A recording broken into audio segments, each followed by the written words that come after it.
الحمد لله الذي هدانا لهذا وما كنا لنهتدي لولا أن هدانا الله لقد جاءت رسول ربنا بالحق الصلاة والسلام والتحية والإكرام وعلى سيد أصل ما في الوجود سر الله في كل موجود نقطة دائرة الوجود صاحب لواء الحمد والمقام المحمود مولا ومولى ثقلين جد الحسن والحسين أبي القاسم محمد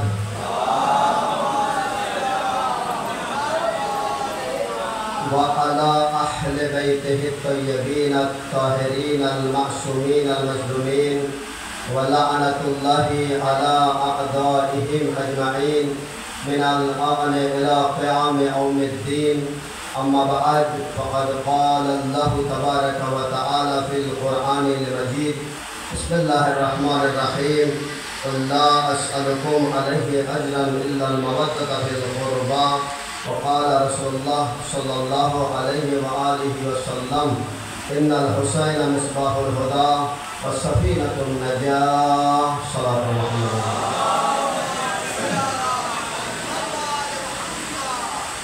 मैपरे अहले आज़ादारान हुसैन सईद शुहदाए करबला मातमदारान हुसैन আমরা 1447 হিজরিতে মওলা ইমাম হুসাইন আলাইহিস সালামের শোকের দিনকে স্মরণ করে ফারসে আদায় উপস্থিত হয়েছি। প্রথম মুহররম থেকে নিয়ে আমরা এই সিলসিলা জারি রেখেছি।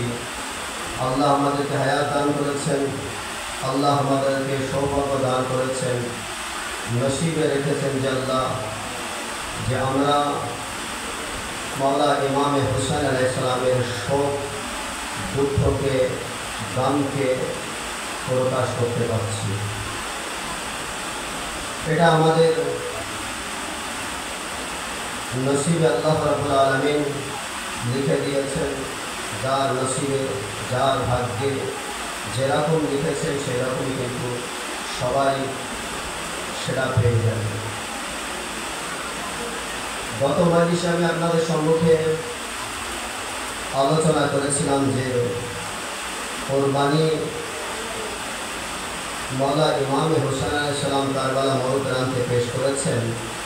এরকম কোরবানি দুনিয়ায় আর কোনো নজির উদাহরণ মিসাল দেখা যায় না। আদম নবী সেরকম কোরবানি দিতে পারেননি, নূহ নবী সেরকম কোরবানি দিতে পারেননি, ইব্রাহিম নবী সেরকম কোরবানি দিতে পারেননি, ইসমাইল নবী সেরকম কোরবানি দিতে পারেননি, মুসা নবী সেরকম কোরবানি দিতে পারেননি, ঈসা নবীও সেরকম কোরবানি দিতে পারেননি, মুহাম্মদ সাল্লাল্লাহু আলাইহি ওয়াসাল্লামও সেরকম কোরবানি দিতে পারেননি যেরকম কোরবানি আমার আপনার মওলা ইমাম হুসাইন আলাইহিস সালাম দিয়েছেন। কোরআনে মাজিদের আমি একটি আয়াতের তেলাওয়াত করেছি যে আয়াতের মধ্যে আল্লাহ তাবারক ওয়া তাআলা ইরশাদ করছেন কুল লা আসআলুকুম আলাইহি আজরান ইল্লাল মাওয়াদ্দাতা ফিল কুরবা। হে রাসূল বলে দিন আমি তোমাদের কাছে আমার রিসালাতের বিনিময়ে কিছু চাই না। যদি কিছু আমার চাওয়ার থাকে সেটা হচ্ছে আমার আহলে বাইতকে ভালোবাসা। আহলে বাইতের ভালোবাসা ছাড়া রাসূল কিন্তু কোনো কিছু দাবি করেননি। ইমামে হাসান, ইমামে হুসাইন, ইমামে আলী, মা ফাতেমাতুজ জাহরা সালামুল্লাহ আলাইহা কিন্তু আহলে বাইতের সদস্য, আহলে বাইতের মেম্বার। যে আহলে বাইতের জন্য কোরআন তাহারাতে আয়াত নাযিল করেছেন ইন্নামা ইউরিদুল্লাহু লিইয়ুযহিবা আনকুম রিসা আহলাল বাইত ওয়া ইউতাহহিরাকুম তাতহীরা। সাল্লাল্লাহু আলাইহি ওয়া সাল্লাম এমন পাক ও পবিত্র আল্লাহ তাবারক ওয়া তাআলা তাদের করেছেন যে রিস নাজাসাত অপবিত্র তাদের পাশে আসতে পারে এবং তাদের সাদাকাতের আয়াত নাম দিয়েছেন, সততার আয়াত দিয়েছেন, সত্যদের বাদীদের মধ্যে তাদের রেখেছেন এবং আয়াত নাযিল করেছেন, ফামান হাজ্জাকা ফীহি মিন বা'দি মা জাআকা মিনাল ইলম ফাকুল তাআলাউ নাদউ আবনাআনা ওয়া আবনাআকুম ওয়া নিসাআনা ওয়া নিসাআকুম ওয়া আনফুসানা ওয়া আনফুসাকুম সুম্মা নাবতাহিল ফানাজআল লা'নাতাল্লাহি আলাল কাযিবিন। রাসূলুল্লাহ কাদেরকে নিয়ে এসেছিলেন? মুবাহিরার ময়দানে আহলে বাইত আলাইহিস সালাম। কে ছিলেন আহলে বাইতের মধ্যে? হ্যাঁ, 5 জন। মুহাম্মদ আরবি নিজে ছিলেন, আলিয়া মুর্তজা ছিলেন, ফাতেমা জাহরা ছিলেন, আর হাসান আর হুসাইন ছিলেন। কোরআন আয়াত নাযিল করেছেন তাদের শানে। তো কোরআন তাদেরকে মূল্যায়ন করেছেন, মর্যাদা দিয়েছেন। রাসূল নিজে মূল্যায়ন দিয়েছেন ইমাম হাসানকে, ইমাম হুসাইনকে। হুসাইনের জন্য কি বললেন? ইন্নাল হুসাইনা মিসবাহুল হুদা ওয়া সাফিনাতুন নাজা। হুসাইন হেদায়েতের প্রদীপ, হেদায়েতের জ্যোতি এবং নাজাতের তরী। আল্লাহ তাবারক ওয়া তাআলা 1,24,000 পয়গম্বরগণদেরকে মাসুম করে, নিষ্পাপ করে দুনিয়ার বুকে পাঠিয়েছেন। আদম প্রথম নবী, আর আদমের নসল থেকে আমরা এই দুনিয়ায় বিস্তার হয়ে আছি। পুরো বিশ্বে যত মানুষ আছে সব কিন্তু আদমেরই সন্তান।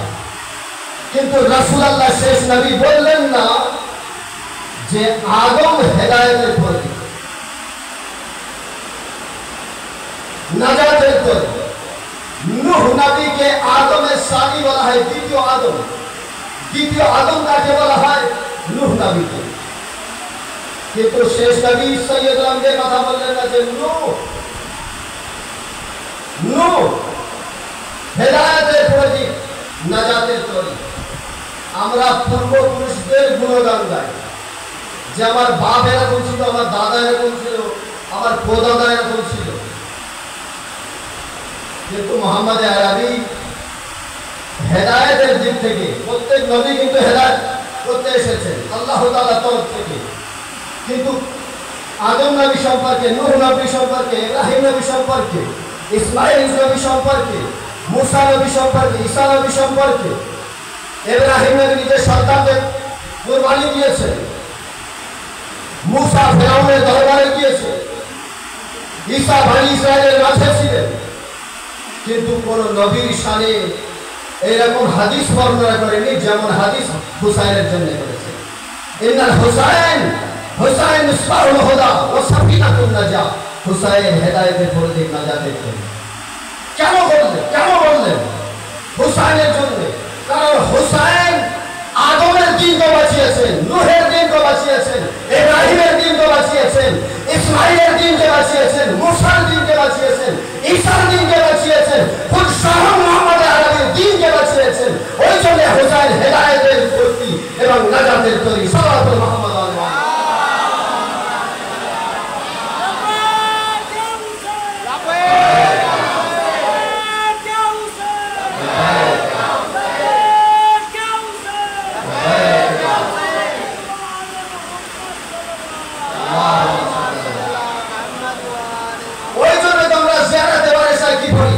আসসালামু আলাইকা ইয়া ওয়ারিস আদম সাফাতিল্লাহ, আসসালামু আলাইকা ইয়া ওয়ারিস নূহ নবিয়্যিল্লাহ, আসসালামু আলাইকা ইয়া ওয়ারিস মুসা কালিমুল্লাহ, আসসালামু আলাইকা ইয়া ঈসা রূহুল্লাহ, আসসালামু আলাইকা ইয়া ওয়ারিস ইব্রাহিম খলিলুল্লাহ।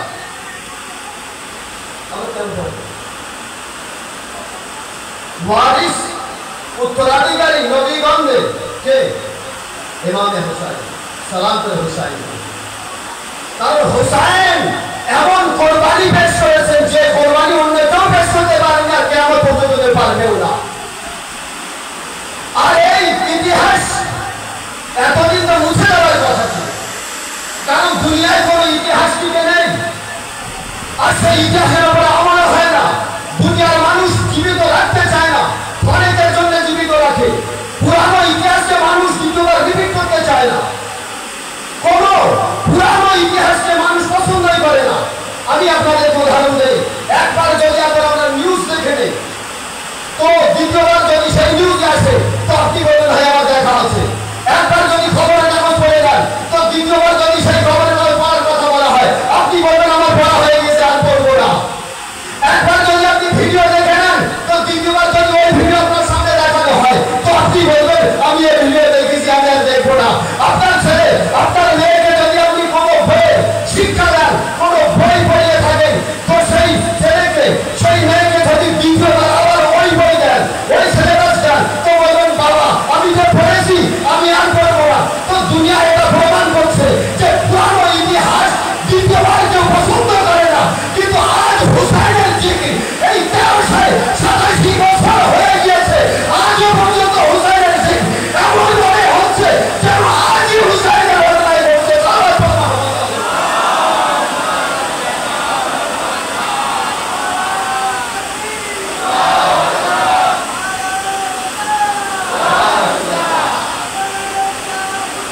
প্রত্যেক মানুষ যুগ তার যুগ, যুগের পর যুগ কেটে যাচ্ছে, কিন্তু হুসাইনের ভালোবাসা নিয়ে, মহব্বত নিয়ে এগিয়ে যাচ্ছে মানুষ, মহব্বত নিয়ে এগোচ্ছে।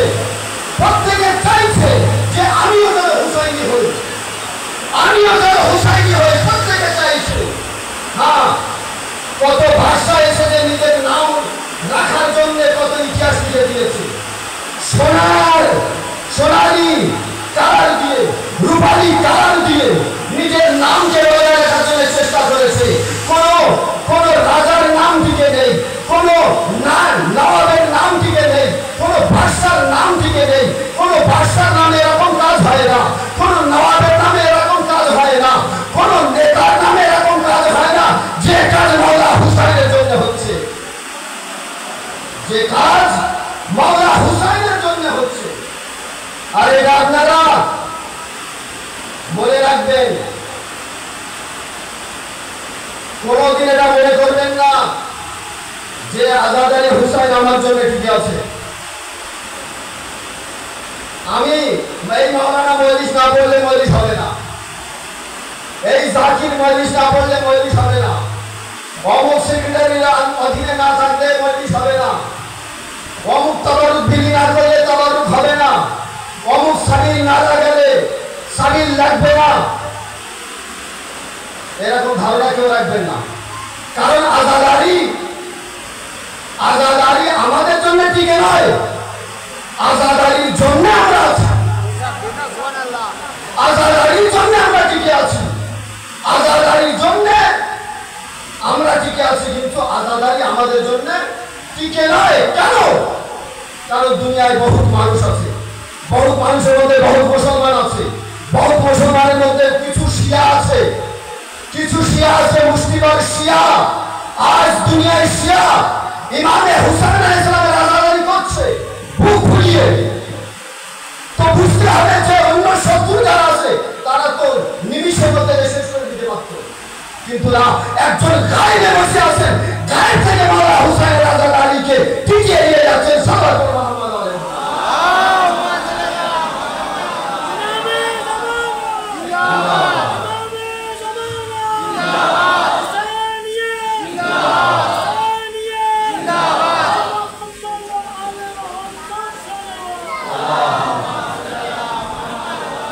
প্রত্যেক বাদশা চেয়েছে আমার নাম দুনিয়ায় থাকে। আমরা আমাদের মধ্যে এই গন্ডির মধ্যে আছি, সবাই চায় না যে আমার নামটা একটু হোক, আমি এই কাজটা করছি, আমার একটু নাম হোক। তো প্রত্যেক বাদশাও চাইলে আমার নাম থাক, আমার উপরে যেন কেউ না চায়। প্রত্যেক নবাব চাইছে যে আমার উপরে যেন কেউ না চায়, প্রত্যেক নবাব, প্রত্যেক বাদশা চেয়েছে আমার উপরে না যাক। কিন্তু কারোর ইতিহাস টিকে নেই, কারোর নাম নিয়ে কোনো কাজ করা হয় না, কারোর নাম নিয়ে কোনো কাজ করা হয় না। মাওলা ইমামে হুসাইন আলাইহিস সালামের এই জিকির টিকে আছে, বজায় আছে। কেন? কিসের জন্য আজ পর্যন্ত বাহার আছে? কিসের জন্য? কারণ হুসাইন কুরবানি দিয়েছেন আল্লাহর রাস্তায়। আল্লাহর রাস্তায় লেখা কোরআনের মধ্যে আছে, মাহফিল আরজে জামিআ, যা কিছু জমিনের বুকে আছে সব কার জন্য? লাকুম মাহফিল আরজে জামিআ, যা কিছু দুনিয়া আছে মানুষের জন্য। মানুষ যে রাস্তা বেছে নিয়েছে সেটাই তার সম্পদ হয়ে গিয়েছে। মানুষ যদি অর্থ বেছে নিয়ে থাকে, অর্থের পিছনে যদি সে কুরবানি পেশ করে, তার নাম মুছে যায়। বাদশাদের কাজ ছিল সেটা, নবাবদের কাজ ছিল সেটা। কিন্তু আরেকটি রাস্তা আছে, সেই রাস্তা হচ্ছে আল্লাহর রাস্তা। যে বান্দা ওটাকে বেছে নিয়েছে, ওই রাস্তায় যে কুরবানি দিয়েছে, সেই জীবিত আছে, তারই নাম জীবিত আছে। কারণ কোরআনের মধ্যে আরেকটা আয়াতের মধ্যে বলছে, কুল ইন্না সালাতি ওয়া নুসুকি ওয়া মাহইয়ায়া ওয়া মামাতি লিল্লাহি রাব্বিল আলামিন। হে রাসূল বলেন, আমার নামাজ, আমার ইবাদত, আমার হায়াত, আমার মওত আল্লাহর জন্য, আল্লাহর জন্য, যে এই বিশ্বের প্রতিপালক, এই দুনিয়ার, এই বিশ্বের রব প্রতিপালক। আমার নামাজ, আমার ইবাদত, আমার জীবন, আমার মরণ কার জন্য? আল্লাহর জন্য। হুসাইন তো সেই রাস্তাকে বেছে নিয়েছিলেন। কোরআনের মধ্যে আরেকটা আয়াত বলছেন, ওয়ালা তাহসাবান্নাল্লাযীনা কুতিলু ফী সাবিলিল্লাহি আমওয়াতান বাল আহইয়াউন ইনদা রাব্বিহিম ইউরযাকুন। যারা আল্লাহর রাস্তায় শহীদ হয়েছে, মৃত্যুবরণ করেছে, তাদেরকে মৃত্যু ভেবো না, তারা জীবিত আছে, আল্লাহ তাদেরকে রিজিক দিচ্ছে। সাল্লাল্লাহু মুহাম্মদ আলাইহি অনেকে চেয়েছিল যে হুসাইনের নাম মুছে যায়। এই যে কারবালার ঘটনা ঘটেছে, এই ইতিহাস যেন টিকে না থাকে, এর জন্য মুতাওয়াক্কিল কি করেছে, মনসুর দাওয়ানি কি করেছে, তারা সেই কারবালার জমিনের উপরে চাষ শুরু করে দিয়েছে, কারবালার জমিনের উপরে নাঙল চষা শুরু করে দিয়েছে, যাতে হুসাইনের রওজা যেন টিকে না থাকে, আব্বাসের রওজা যেন টিকে না থাকে, গঞ্জে শহীদানদের রওজা যেন টিকে না থাকে, ফুলের রওজা চিহ্নিত না থাকে, আলী আকবরের রওজা চিহ্নিত না থাকে, আলী আসগরের রওজা চিহ্নিত না থাকে। আরে যারা শহীদ হয়েছেন তাদের নাম নিশানকে মুছে দেওয়ার জন্য মুতাওয়াক্কিল বাদশা, মনসুর দাওয়ানি বাদশা সব এই কাজ করেছেন। আরে সেই জায়গাতে খুলে পানি ভরে দিয়েছে, পানি ভরে দিয়েছে, যাতে কোনো নাম নিশান না থাকে। কিন্তু আজ দুনিয়া দেখে সেই মনসুর দাওয়ানিকে, সেই মুতাওয়াক্কিলের কোনো নাম নিশান নেই, কিন্তু কাল হুসাইনের নাম ছিল, আজ আছে, কাল থাকবে, কাল কারবালা ছিল, আজ আছে, কালও থাকবে। সাল্লাল্লাহু মুহাম্মদ আলাইহি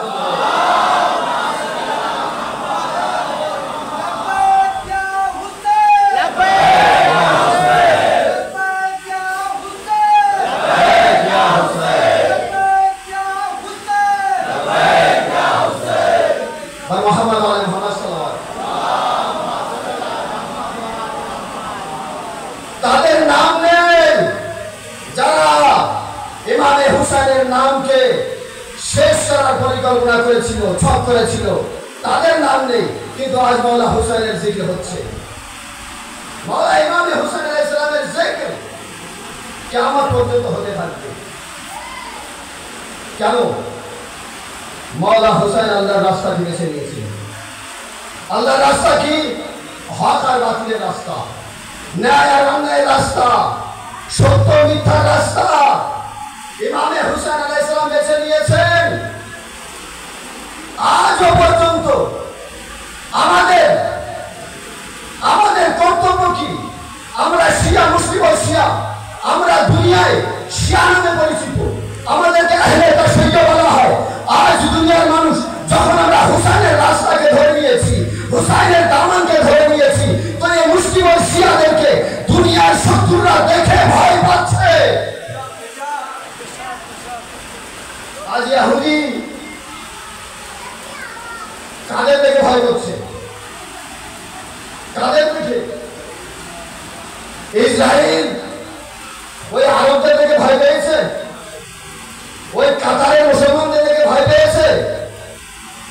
হ্যাঁ, ওই সিরিয়ার মুসলমানদের দেখে ভয় পেয়েছে? না, তারা সে মুসলমান না যে মুসলমান হুসাইনের পক্ষে আছে, হুসাইন ভক্তি হয়ে আছে, হুসাইনের রাস্তায় আছে, তারা সে মুসলমান না। আরে ওই মুসলমান যে মুসলমান হুসাইনের আলমের নিচে আছে, আব্বাসের আলমের নিচে আছে, হুসাইনের দামান ধরে আছে, সেই মুসলমানের ভয় করছে। আর সেটা কোথায় আছে? ইরানে আছে। সাল্লাল্লাহু মুহাম্মদ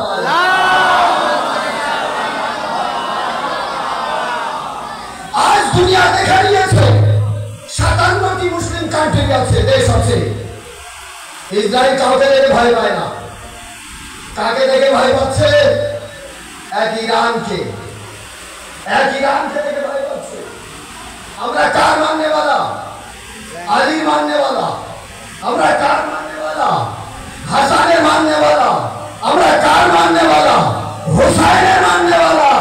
আর সেই দিনে হুসাইন ইয়াজিদের সামনে রুখে দাঁড়িয়েছিলেন, আজ আলী মানা ইয়াজিদের সামনে দাঁড়িয়েছে।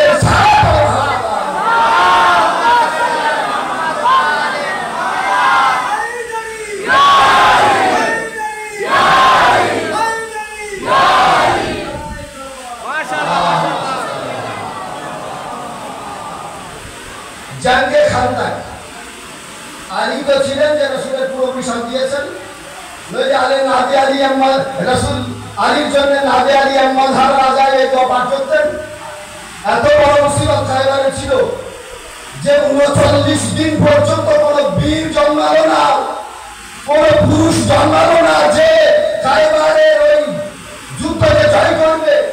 অবশেষে রাসূল দোয়া করলেন, নাবে আলী আম্মা ধারা যায় তাজির আল্লাহকে ফিরনাওয়াই কুল্লু হাম্মি ওয়া গামমিন সাইয়্যিদ জানি বেলায়াতিকা ইয়া আলী ইয়া আলী ইয়া আলী।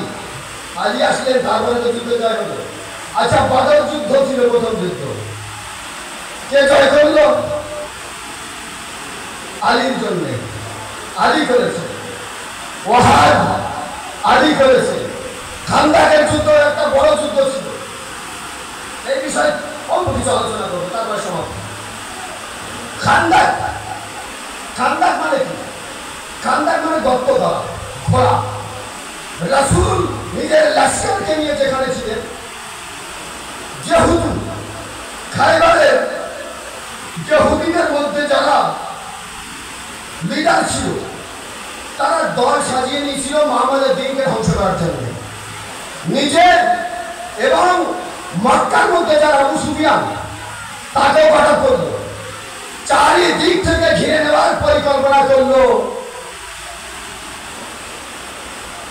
তো মুহাম্মদ সাল্লাল্লাহু আলাইহি সাল্লাম কি বললেন যে দেখো চারিদিক থেকে তো ঘিরে নিচ্ছে, তো দেখো চারিদিক থেকে গর্ত করো, যেন শত্রুরা চারিদিক থেকে আমাদের জন্য হামলা না করতে পারে, যে কোনো এক সাইড দিয়ে হামলা করে যেন আমরা সেই দিকে সরাসরি থাকতে পারি। তো খান্দাক, খান্দাক এই জন্য নাম পড়েছে যে কারণ খোঁড়া হয়েছে, খোঁড়ার কারণে খান্দাক নাম পড়েছে। খান্দাকের যুদ্ধ, খান্দাকের যুদ্ধ শুরু হবে। ওদিকে আমর ইবনে আবদওয়াদ, আমর ইবনে আবদওয়াদ সবথেকে বড় সেনা, যে মানুষকে দেখে প্রত্যেকে বীর বাহাদুর ভয় করত, অর্থাৎ হাজার বাহাদুরের সমান একজন ছিল, সে হচ্ছে আমর ইবনে আবদওয়াদ। শর্টকাটে বলছি, আমর ইবনে আবদওয়াদ রাসূলের খিমার পাশে এসে হাতে নেজা নিয়ে জোর করে মেরেছে। রাসূল খিমা থেকে বার হওয়ার পরে আমর ইবনে আবদওয়াদকে দেখে বললেন যে কে আছে এই কুকুরের মোকাবেলা করবে, এই কুত্তার মোকাবেলা করবে? আচ্ছা, এটা ভাবার বিষয় যে রাসূলকে আল্লাহ তাবারক ওয়া তাআলা এতটা সম্মান দিয়েছেন, ইন্নাকা লাআলা খুলকিন আযীম, আখলাকের উচ্চ পর্যায়ে রাসূল। সেই রাসূল আজ কাকে কুত্তা বলছে? আমর ইবনে আবদওয়াদকে। একটা বড় মাওলানা যদি কাউকে কুত্তা বলে আপনারও খারাপ লাগবে, যতই বড় দুশমন হোক না কেন। রাসূল উত্তম চরিত্রে উপনীত, রাসূলের আখলাক সর্বশ্রেষ্ঠ, কিন্তু রাসূল আজ কি বললেন? এই কুত্তার মোকাবেলা কে যাবে? আচ্ছা, অনেকে এই মেম্বার থেকে মাওলানা শিক্ষা দিয়েছেন যে কুকুর নাম নেওয়াটা ঠিক না। মেম্বার থেকে, পবিত্র মেম্বার, এই মেম্বার এক অপবিত্র পশুর নাম নেওয়া ঠিক না। আমি তাদের বলতে চাই, যদি তাই হয় তো কুকুরের থেকে তো অপবিত্র ইয়াজিদের নাম। হ্যাঁ, আরে ইয়াজিদের নাম, ইয়াজিদ তো থেকে অনেক খারাপ। কুকুর তো হাতু বললে চলে আসে, ওয়াফাদার হয়, কিন্তু ইয়াজিদ তার ওয়াফাদার ছিল না। ইয়াজিদ, আর সেই ইয়াজিদকে আবার বলছে রাদিয়াল্লাহু আনহু।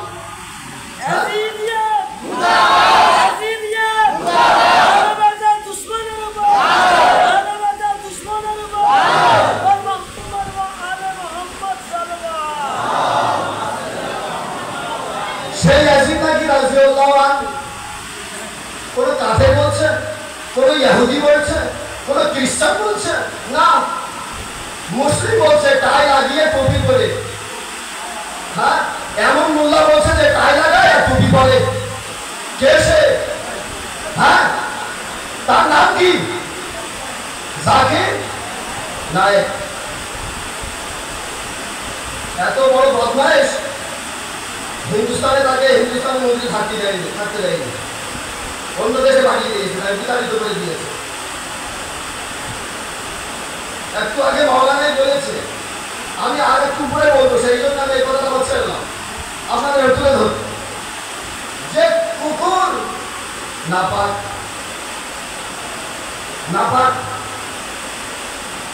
ইয়াজিদ তার থেকে বেশি নাপাক। যদি কেউ ইয়াজিদকে রাজিউল্লাহ মানে আল্লাহ যেন রাজি হয়ে যায় তার থেকে এই প্রস্তাব দেয়, তো এটা মেনে নেওয়া যাবে? মেনে নেওয়া যাবে না। আকল মানবে না, বিবেক মানবে না। কেন? কারণ কুকুরকে যদি নদীতে চোপানো হয়, একবার নয়, 10 বার নয়, 100 বার নয়, 1000 বার যদি নদীতে চুপনি দেওয়া হয়, ডুব দেওয়া হয়, তার চুপনি দিয়ে যদি তোলা হয়, পাক হবে? পাক হবে? অনেকে মনে শুনছেন না, ভালো বুঝতে পারছেন না অনেকে। কুকুর পাক হবে? কুকুর পাক হবে? কুকুর পাক হবে না। হাজারের জায়গায় লাখ বার, একদিন নয়, দুদিন নয়, 100 দিন ধরে যদি এক কুকুরকে বারবার স্নান করানো হয়, যতই শ্যাম্পু সাবান লাগান, পাক হবে না, বরং ক্ষতি কি হবে? আরে যে ধোয়াতে নিয়ে যাবে সেও না পাক হয়ে যাবে। ইয়াজিদকে যে রাজি করতে যাবে সেও লানত হবে।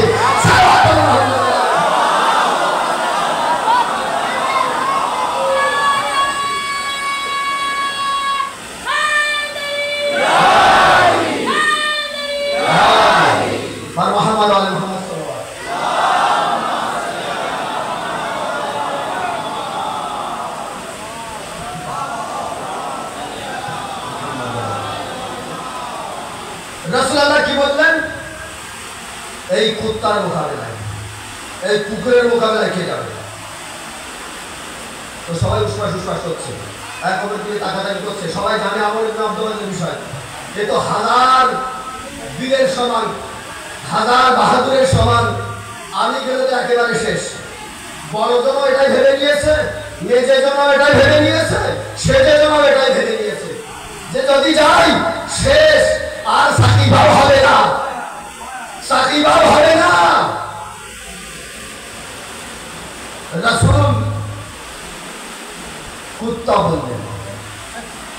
দুনিয়ার মুসলমান আসল পান্ডাদেরকে বলে দিলেন, বুঝিয়ে দিলেন যে দেখো, যে রাসূলের মোকাবেলায় আসে, রাসূলের ঘরে যে হামলা করতে আসে, সে যে দুনিয়ায় হোক, যে সময়ে হোক, রাসূলের উপরে হোক আর রাসূলের আলের উপরে হোক, যখনই আসবে সেও কুত্তা হবে।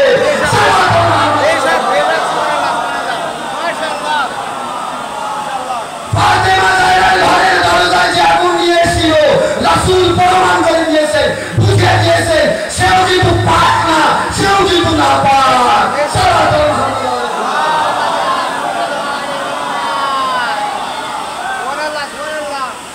এই কুত্তার মোকাবেলায় কে যাবে? কে হলো না? দরকার ছিল কি? এটাই দরকার ছিল যে রাসূলের ঘরে হামলা হচ্ছে, রাসূলের ইজ্জত, রাসূলের সম্মানকে রক্ষা সবারই দায়িত্ব ছিল, সবারই দায়িত্ব ছিল। কিন্তু চুপচাপ চুপচাপ উঠলেন কে? আলী। আর মুনাফিক যারা ছিল তারা চুপচাপ উঠলেন কে? আলী। এই নীতি সিলসিলাবাদ চলতে শুরু হয়েছে। আলীর নাজম রাসূলকে, রাসূলের দ্বীনকে বাঁচানোর চেষ্টা করেছে। আর যারা চুপচাপ ছিল তারা রাসূলের পরিবারকে নাশ করার, সর্বনাশ করার, তাদের বদনাম করার চেষ্টা করেছে। আজও আপনি এই দুনিয়ার উদাহরণ টিকে আছে যে বাইতুল মুকাদ্দাস, আল্লাহর ঘর, সেই বাইতুল মুকাদ্দাসে যখন হামলা হয়, কোন মুনাফিক বলে না, আরে বলে কে? ইরান বলে যে আলীর বেটা আছে। সাল্লাল্লাহু আলাইহি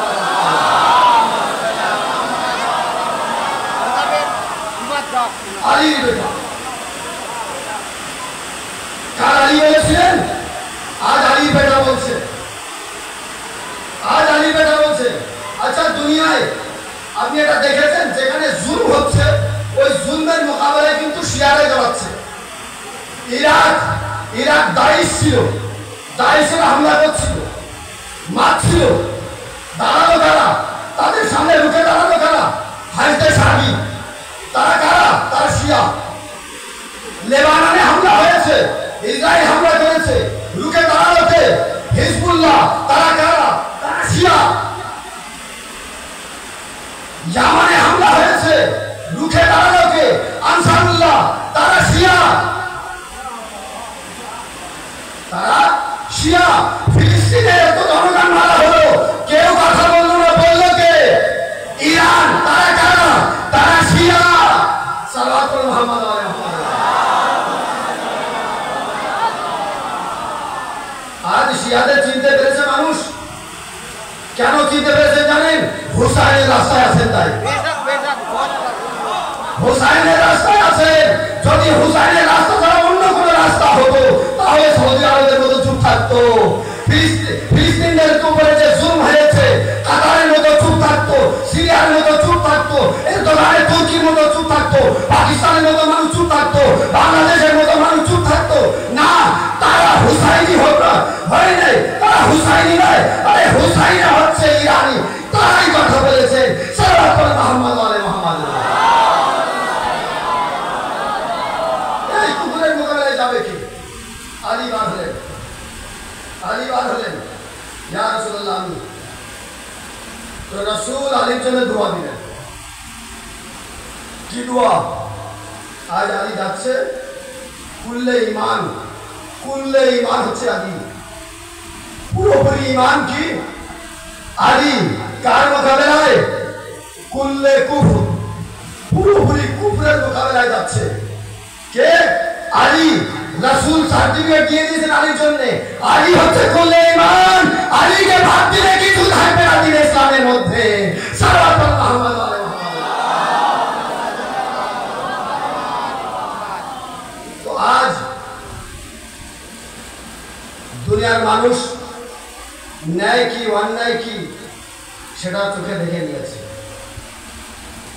কারা সঠিক রাস্তায় আছে, কারা প্রকৃতির দ্বীনে ইসলামের রাস্তায় আছে সেটা দেখে নিয়েছে।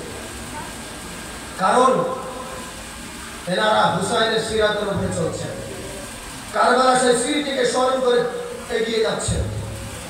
শহীদ হতেই পারে, কেউ আমাকে চুরি করে মারতেই পারে। ভাই গালাগালি করা, চুরি করে মারা তো বুঝতে যারা দুর্বল তাদেরই কাজ। আজ ইরানি যাদেরকে মারা হয়েছে, বৈজ্ঞানিক তাদেরকে মারা হয়েছে, বা চিফ জেনারেল যাদেরকে মারা হয়েছে, তাদের কিন্তু সদরে টক্কর নিয়ে মারা হয়নি, ডেকে মারা হয়নি, চুপ করে মারা হয়েছে। কাসিম সুলাইমানকে মারলো চুপ করে, ফাকরিকে মারলো চুপ করে। কদিন আগে যে হামলা সূত্রপাত হলো, এটাও তো চুরি চামটে মারলো না। এ কাদের কাজ? পুরুষ ব্যক্তিদের কাজ না, হ্যাঁ, মেয়ে মানুষের কাজ, তাই না? এটা তো পুরুষ মানুষের কাজ না। পুরুষ যদি হয়ে থাকে, মদ্দা যদি হয়ে থাকে, তাহলে সামনাসামনি লড়াই করা। ইরান প্রত্যেক বিষয়কে উত্তর দিয়েছেন। কাসিম সুলাইমানের উপরে যে হামলা করা হয়েছিল তাদের ছেড়ে দিয়েছেন তা না, 3.5-4 মতো মিসাইল ক্ষেপণাস্ত্র নিক্ষেপ করা হয়েছিল, মনে আছে তো নাকি? হ্যাঁ, এরপরে এখন পরপর যে হামলাগুলো হলো প্রত্যেকটার উত্তর দিয়েছে কিনা? ইসরায়েল যে বড় মেরেছে তার পরিবর্তে পাল্টা উত্তর দিয়েছে। আমেরিকা মেরেছেন, আমেরিকাকে পাল্টা শুধু যে ইসরায়েলের উপরে ছেড়ে দিয়েছেন না, আমেরিকার আড্ডায় কিন্তু হামলা করে দেখিয়ে দিয়েছে। তারপর তো শান্ত হলো যে না, কোনো জায়গায় ছাড় পাবো না আমরা, যেখানে যে দিক থেকে যাবো সেদিক থেকে আমাদের উপরে হামলা হবে। সাল্লাল্লাহু মুহাম্মদ আলাইহি ওয়াসাল্লাম। কেন? জোশে কুরবানি আছে তাদের অন্তরের মধ্যে, তারা কুরবানির জন্য প্রস্তুত। ইহুদি কোনোদিন মৃত্যুকে পছন্দ করে না, কিন্তু হুসাইনি সবসময় তো নিজের জানকে দেওয়ার জন্য প্রস্তুত। ইরানে যারা শহীদ হয়েছে সবাই কিন্তু ইচ্ছা যান যেন শহীদ হয়ে যায়। স্বাভাবিকভাবে মৃত্যুবরণ করার ম্যাক্সিমাম মানুষের ইচ্ছা নেই, আমি যেন কোনো না কোনো কারণে শহীদ হয়ে যায়।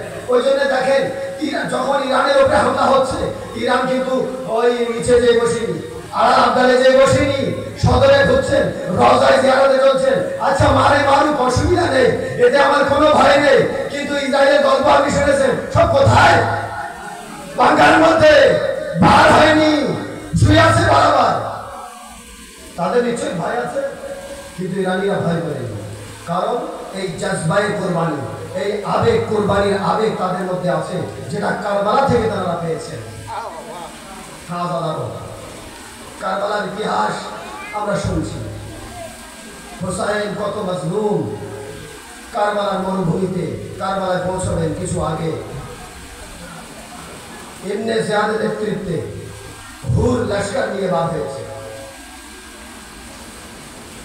1000 সৈন্য নিয়ে হুর ইমামে হুসাইনের কাফেলার পিছন করেছে। হুসাইন কি যুদ্ধের জন্য এসেছিলেন? যদি যুদ্ধের জন্য আসতেন তাহলে সঙ্গে বাচ্চাদেরকে নিয়ে আসতেন না, সঙ্গে মহিলাদেরকে নিয়ে আসতেন না, সঙ্গে ছোট্ট ছোট্ট বাচ্চাদেরকে নিয়ে আসতেন না।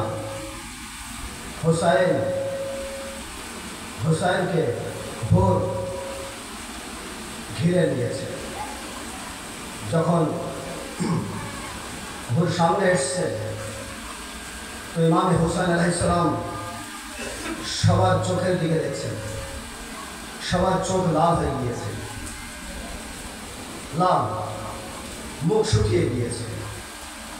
যে ঘোড়ার পিঠে বসে এসেছিল সে ঘোড়াগুলো হাঁপাচ্ছিল। তার আগে ইমাম হুসাইন আলাইহিস সালাম যে স্থানে বসেছিলেন, নিজের সঙ্গী সাথীদেরকে বলেছিলেন যে দেখো, প্রয়োজন ছাড়া বেশি পানি ভরে নাও, প্রয়োজন ছাড়া, যতটা প্রয়োজন তা ছাড়া বেশি পানি ভরে নাও। ইমাম হুসাইন আলাইহিস সালাম ভেবে নিয়েছিলেন যে আমার সামনে যে শত্রুরা আসবে তারা পিপাসিত থাকবে। তো ইমাম হুসাইন আলাইহিস সালাম হুরে লস্করের সেই অবস্থা দেখে সর্বপ্রথম জিজ্ঞাসা করলে তোমরা কিসের জন্য? আপনাকে গ্রেফতার করতে এসেছি। আচ্ছা ঠিক আছে, গ্রেফতার পরে হবে, ও বিষয়ে পরে আলোচনা হবে। তোমাদের মুখ শুকিয়ে গিয়েছে, চোখ লাল হয়ে গিয়েছে, তোমরা যে ঘোড়ার পিঠে বসে এসেছো তারাও হাঁপাচ্ছে, সবাই পিপাসায় আছে, আগে পানি পান করে। ইমাম হুসাইন হুকুম দিলেন আসহাবদেরকে, সঙ্গী সাথীদেরকে পানি পান করে দিল। সবাই পানি পান করে নিল। এক ব্যক্তি ছিল, সে তার মধ্যে এতটা হিম্মত ছিল না যে এগিয়ে এসে পানি পান করবে। মাওলা হুসাইন তাকে দেখতে পেলেন। মাওলা হুসাইন নিজে হাতে করে নিয়ে পানি তার মুখে রাখলেন, পানি পান করলেন। পশুদের সামনে পানির পাত্র রাখা হলো। মাওলা হুসাইন বলছেন দেখো দেখো, যখন 2-3 বার, যতক্ষণ 2-3 বার মুখ তুলে না নেবে ততক্ষণ পর্যন্ত আমাদের পানি পান করবে। মাওলা হুসাইন কত রহমতুল দয়াশীল, যে নিজের শত্রু যারা ইমাম হুসাইনকে গ্রেফতার করার জন্য এসেছে তাদেরকে পানি পান করে। এবার এসছে, বলো তোমার কি প্ল্যান কি আছে? হুকুম আছে আপনাকে কোথায় গ্রেফতার করে নিয়ে যেতে হবে? না, আমাকে যেতে দাও, আমি মদিনার দিকে চলে যেতে চাই। বললেন না, আপনি মদিনাও যেতে পারবেন না, আর যদি আপনি গ্রেফতার না হতে চান তো আপনি মদিনাও যেতে পারবেন না। তো ইমাম হুসাইন আলাইহিস সালাম কারবালার দিকে বাড়তে শুরু করবে। তার আগে নামাজের সময় হয়ে যায়। সেই নামাজের সময় হলে ইমাম হুসাইন বলেন যে নামাজ পড়ে নাও, যদি মনে করো তোমরা নিজে আলাদা জামাত কায়েম করে নামাজ পড়তে পড়ে দাও, আমরা নামাজ পড়ে নিই। ও তখন কি বললো, না মাওলা, আপনি জামাত কায়েম করেন, আমরা আপনার পিছনে নামাজ পড়ব। নামাজ হয়ে গেল। অবশেষে যখন হুসাইন ঘোড়ার পিঠে বসলেন তো ভোর ইমামে হুসাইনের ঘোড়ার লাগামকে ধরল। এই দৃশ্যকে রাসূল দেখতে পাবেন, ফাতেমা জাহরা পছন্দ করবেন, আমিও মুর্তজা পছন্দ করত कि आज হুসাইনের ঘোড়ার দড়ি লাগামকে আর একজন এসে ধরে নিয়েছে। আজরুকুম আল্লাহ, আজরুকুম আল্লাহ। হুসাইন বললেন, এই হোক তুমি আমাকে যেতে দাও। হুসাইন কারবালার দিকে চলে আসলেন। ইয়াজিদের সেনা সৈন্যরা দলে দলে আসতে শুরু করল। কার হুকুমে জানেন? এই হুরের কথা মোতাবেক। হুর বারে বারে চিঠি লিখেছে যে এই হালে আছে, এই অবস্থায় আছে। সেইভাবে সেই মোতাবিক হুরের কথা মোতাবিক ইবনে জিয়াদ সেনা সৈন্য মোতায়েন করে কারবালার মন প্রান্তে পাঠান। আল্লাহরও দুঃখের কথা শুনলেন। এমন সময় আসলো আশুরার শুধু আশুর। এখন ভুল ভাবছে যে আমি কি করেছি, আমি কত বড় মুজরিম, আমি কত বড় গুনাহগার, আমি কত বড় পাপী যে আমি মাওলা হোসাইনকে গ্রেফতার করে আজ এমন জায়গায় রেখে দিয়েছি যে সবাই তার রক্ত তাকে হত্যা করার জন্য পরিকল্পনা করছে। সে কানে একটি আওয়াজ পেয়েছে, আকাশ, এই আওয়াজ সে সহ্য করতে পারছে না এবং চোখে দেখছে যে আমি যেদিকে আছি সে তো জাহান্নাম, আর হুসাইন যেদিকে আছে সে তো জান্নাত জ্বলজ্বল করছে।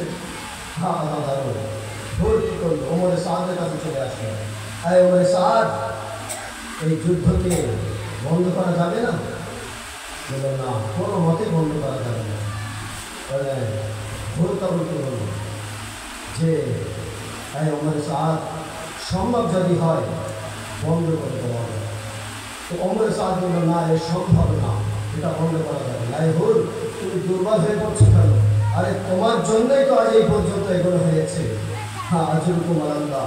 ভুল যখন দেখলো যে ওমরে সাদ তো মানছে না, তো চলে আসলো, একবার এদিকে একবার ওদিকে করছে যে আমি এই অবস্থায় কি করবো।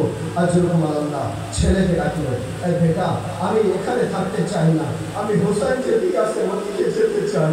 আজরুকুম আল্লাহ, আজরুকুম আল্লাহ ছেলে বললেন, বাবা আপনি যদি যান আমিও যাবো আপনার সাথে।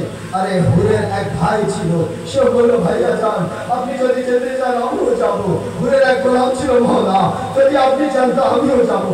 আজরুকুম আল্লাহ ভোর 4 জন সহ ইমামে হুসাইন আলাইহিস সালামের খায়বার দিকে মারতে শুরু করলো। আজরুকুম আল্লাহ একটু দূরে এসে নিজে ঘোড়ার পিঠ থেকে নেমে নিজের ছেলেকে বলল, এই আমার বেটা, তুমি আমার রুমাল দিয়ে আমার হাতকে ভালোভাবে বেঁধে দাও, আমার চোখে এক পটি বেঁধে দাও, কারণ আমি লজ্জিত, আমি হুসাইনের সাথে আজরুকুম আল্লাহ বেটা নেমে বাবা হুরের 2 হাত বেঁধে দিল, চোখে পটি বেঁধে দিল। আজরুকুম আল্লাহ এইভাবে ইমামে হুসাইনের দিকে মারতে শুরু করলো। আজরুকুম আল্লাহ হুসাইন নিজের আসাদকে বললেন, তোমরা দাঁড়াও, আমি একটু যেয়ে দেখি কারা আসছে। আজরুকুম আল্লাহ হুসাইন আগে বাড়লেন, আগে বাড়লেন, আগে বাড়লেন, হুর আগে বাড়তে শুরু করলো। আসার সাথে সাথে মাওলা হুসাইনের পায়ে পড়ে মাওলার কাছে ক্ষমা চাইছে, মাওলা আমার কি ক্ষমা হচ্ছে? আরে এত বড় অন্যায় করেছে হুর যে কি বলছে যে মাওলা আমার কি অন্যায় আছে? তো হুসাইন কি করলেন? কোনো কথা জিজ্ঞাসা করলেন না, বললেন না, হুর তোমার জন্য আমি এখানে বসে গিয়েছি, তোমার জন্য আমার বাচ্চাদেরকে মারা হবে, তোমার জন্য আমার বাচ্চারা তাছাড়া আমার আছে। একবারও মাওলা হুসাইন বললেন না, বড় হুসাইন হুরের পিঠে হাত রেখে বলছেন, ভাই হুর, ভাই হুর, আমি তোমাকে মাফ করে দিয়েছি, আমার বাবাও তোমাকে মাফ করে দিয়েছে, আমার নানাও তোমাকে মাফ করে দিয়েছে, আমার মা জাহরাও তোমাকে মাফ করে দিয়েছে। যখন হুসাইনের মুখ থেকে ভুল সম্পর্কে ভাই শব্দ ব্যক্ত হলো, তো সাহাবীরা ছুটে আসলো, হাবিব ইবনে মাজাহির ছুটে আসলো, জহরাইন ছুটে আসলো, আরে হুরকে সম্মান করতে শুরু করলো।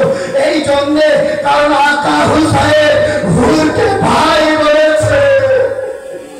আজরুকুম আল্লাহ যে সবথেকে বড় মুজরিম, যে সবথেকে বড় গুনাহগার, যে সবথেকে বড় পাপী, তাকে মাওলা হুসাইন ভাই বললেন আর যেরকম আল্লাহ হুরকে সাথে নিয়ে আসলেন, বললেন এই হুর, তুমি আমার মেহমান ওই সময় হয়েছো যখন আমার কাছে কিছু নেই, যখন তুমি আমার শত্রু ছিলে, যখন তুমি আমার শত্রু ছিলে তখন আমি তোমাকে পানি পান করিয়েছি, তোমার মেহমান নওয়াজি করেছি।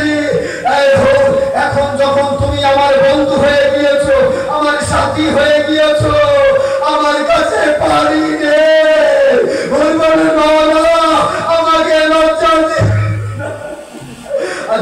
আল্লাহ একবার যে হুসাইনের খেয়া থেকে মোবারকবাদের আওয়াজ পাচ্ছে, কারণ হুরকে হুসাইন ভাই বলেছেন, সবাই মোবারকবাদ পেশ করছেন।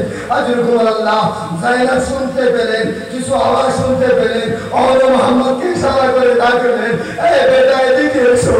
ওরে মোহাম্মদ আসলো, মা জিজ্ঞাসা করলেন, বেটা ওরে মোহাম্মদ কি হয়েছে? সবাই মোবারকবাদ দিচ্ছে, বললেন আমার মাবুজান, আমার মাওলা হুরকে ভাই বলেছে, ওই জন্য অন্যরা সবাই মোবারকবাদ দিচ্ছে। আল্লাহ একবার যায়েনব ওরে মোহাম্মদকে বলবেন, বেটা যাও, বেটা যাও, হুরের দুই পাশে যে দুই ভাই দাঁড়াবে আর মামু বলে হুরকে আমার কাছে রেখে নিয়ে আসবে। মোহাম্মদ চলে আসলেন, হুরের দুই পাশে দাঁড়ালেন, হুরকে মামু জান বলে বলেন, আমার আম্মা জান আপনাকে দোয়া দিয়েছেন আর আপনাকে দোয়া দিয়েছেন। একবার হুর লজ্জা বোধ করে বললেন, আমি যায়েদের সঙ্গে কথা বলতে চাই, যায়েদের কাছে যে মাফি চাইতে চাই, তো কিভাবে যাব? আরে মাওলা হুসাইন বলেন, আচ্ছা হুর ঠিক আছে, তুমি আমার সাথে চলো। হুসাইন স্বয়ং নিজের সাথে যায়েদের খেমার পাশে নিয়ে আসলেন, খেমার গায়ে হুর মাথা নত করে দাঁড়িয়ে আছে। আরে যায়েদ হুরকে সালাম করলেন, বললেন, হুর তুমি আমার ওই সময় মেহমান হয়েছো যখন আমার কাছে কিছু নেই, পানি পর্যন্ত নেই। হুর লজ্জা বোধ করলেন, মাথা নত করে বলেন, বিবি আমাকে ক্ষমা করে দিন, আমি দোষ করেছি, অন্যায় করেছি, আর আমার জন্য আপনারা এখানে বেঁচে গিয়েছেন। আল্লাহ হুর সাদকা দেবেন, হুর কাফারা আদায় করবেন যে আমি অন্যায় করেছি। মাওলা ইমামে হুসাইন তো তার করম দয়া রহমের কারণে আমাকে মাফ করে দিয়েছে, কিন্তু আমি যে অন্যায় করেছি এর কাফারা আমাকে আদায় করতে হবে। বললেন, মাওলা আমি সর্বপ্রথম কুরবানি পেশ করতে চাই। আল্লাহ তোর কি করলেন? আমার নিজের সামনে নিজের সন্তানকে পাঠিয়ে দিলেন, যুদ্ধের ময়দানে হয়ে ছেলে লড়ছে, একবার লড়তে লড়তে জমিনে পড়ে যান, আওয়াজ দেন বাবাকে, আরে বুড়ো বাবা চলে যান নিজের ছেলের লাশকে খুঁজতে। কি দেখেন যে আরে হুসাইন হুরের ছেলের মাথাকে নিজের হাঁটুর উপরে রেখে আছে। বললেন, মাওলা এ কি করছে? আরে হুসাইনের পায়ের উপরে হুরের ছেলের জান চলে গিয়েছে, রূহ কব্জ হয়ে গিয়েছে। আরে হুর কি করলে? হুর নিজে ঢুকে হুসাইনের কাছ থেকে নিজের সন্তানের লাশকে নিতে শুরু করলেন। হুসাইন হাত দিয়ে হুরকে সরিয়ে দিলেন, এই হুর সরে যাও। কি বললেন হুসাইন? আরে পুরো বাপ জওয়ান বেটার লাশ তুলতে পারে না।